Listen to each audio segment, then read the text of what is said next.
So hi mga master, bagsak mo tayo ng ating isang latte art lang. Yan si Master Dennis, kasama ko yan sa coffee shop bar namin dito sa trabaho ko. Yan. So guys, magbagsak mo tayo ng isang latte art lang. Si Master Dennis po yung nag-video niyan.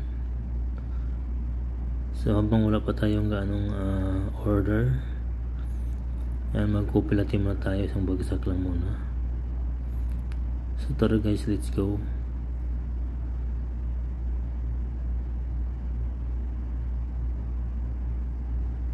Yan guys,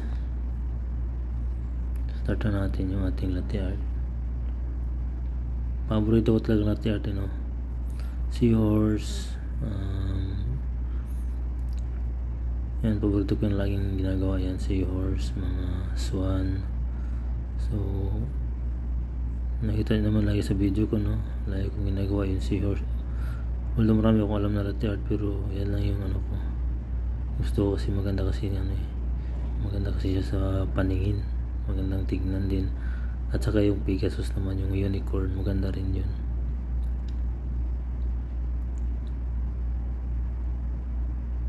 Yung ibang mga latte art kasi guys, parang parang hindi ko bit kano silang latte art kasi sa mata pa medyo siya, hindi ganong unique tingnan. Ito kasi yung ganito unique tingnan mga to yung buo talaga siya, buo. Ayan buong full body talaga siya na drawing mo, unlike sa iba na parang mga head lang,